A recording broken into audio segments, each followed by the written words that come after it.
wabarakatuh. Kami dari kelompok 6 dari Universitas Bina Bangsa di sini akan menjelaskan materi terkait hak masyarakat dalam perlindungan dan pengelolaan lingkungan hidup dari mata kuliah Hukum Lingkungan yang diampu oleh Bapak Hifni SHI MH.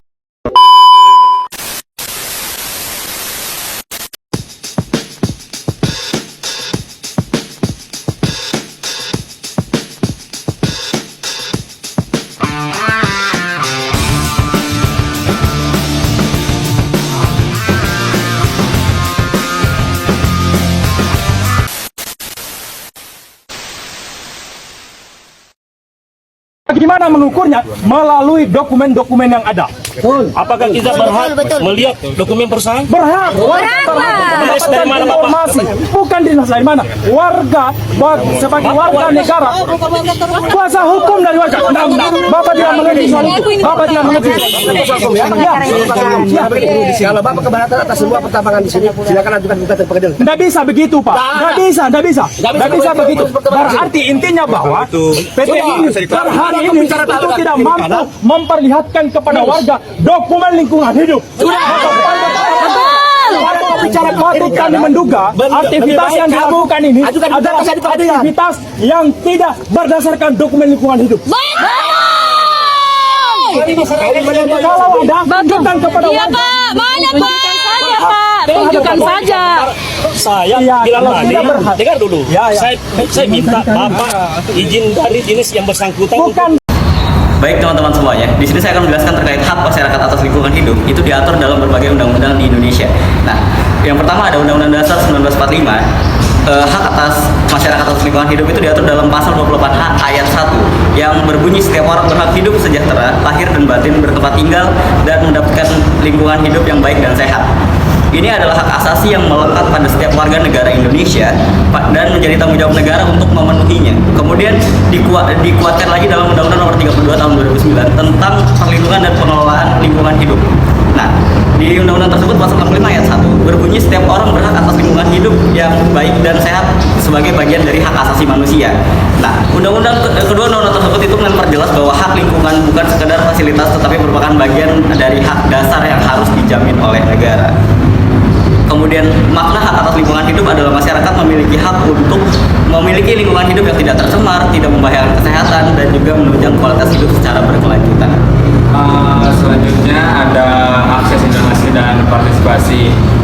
Ada 3, yaitu yang pertama hak atas informasi lingkungan berdasarkan pasal 65 ayat 2 Undang-Undang Nomor 32 Tahun 2019. Setiap orang berhak memperoleh informasi lingkungan hidup yang berkaitan dengan peran dalam perlindungan dan pengelolaan lingkungan hidup.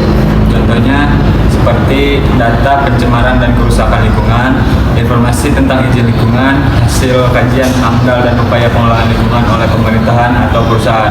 Nah, yang kedua ada hak untuk partisipasi.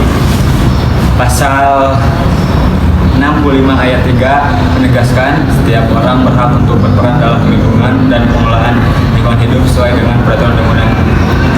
Contohnya seperti masyarakat dapat ikut serta dalam proses penyusunan AMDAL, rapat konsultasi publik, dan evaluasi kegiatan pembangunan yang berdampak lingkungan. Dan yang terakhir, yang ketiga, mengapa partisipasi itu sangat penting?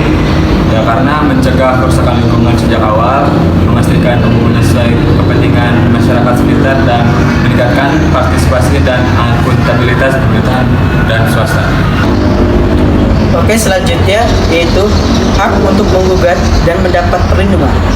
Hak menggugat pasal 66 Undang-Undang Nomor 32 Tahun 2009. Setiap orang berhak mengajukan gugatan atas dasar pencemaran atau kerusakan lingkungan hidup tanpa harus membuktikan adanya kerugian. Artinya masyarakat bisa menggugat pelaku kerusakan lingkungan ke pengadilan. Tidak perlu jadi korban langsung, cukup bukti bahwa lingkungan dirusak. Nah, siapa saja yang bisa menggugat? Yang pertama itu individu, kedua kelompok, yang ketiga organisasi lingkungan hidup. Nah, perlindungan bagi pejuang lingkungan yaitu ada di pasal 66 juga menyatakan bahwa setiap orang yang memperjuangkan hak atas lingkungan hidup yang baik dan sehat tidak dapat dituntut secara pidana maupun digugat secara perdata. Itu artinya maksudnya itu seperti ini. Aktivitas lingkungan tidak boleh dikriminalisasi hanya karena menyuarakan hak lingkungan. Sekarang kita akan membahas tentang peranan masyarakat dan tantangannya. Peran masyarakat dalam pelindungan lingkungan, pelaporan pelanggaran masyarakat dapat melaporkan pencemaran atau kerusakan lingkungan kepada Dinas Lingkungan Hidup atau lembaga hukum. Edukasi dan kampanye komunitas atau individu menyebarkan informasi dan meningkatkan kesadaran melalui media sosial, seminar atau kegiatan publik. Aksi nyata di lapangan, seperti gerakan bersih sungai, reboisasi, konservasi mangrove atau pengelolaan sampah berbasis masyarakat. Pemanfaatan teknologi dan advokasi digital. Menggunakan media digital untuk menekan kebijakan yang merusak lingkungan atau mendesak penegakan hukum. Oke, kita ke bagian 2, tantangan yang dihadapi masyarakat. Kurangnya akses informasi data lingkungan tidak selalu transparan atau mudah diakses. Minimnya kesadaran dan pendidikan. Banyak masyarakat belum memahami hak dan dampak kerusakan lingkungan terhadap kehidupan mereka.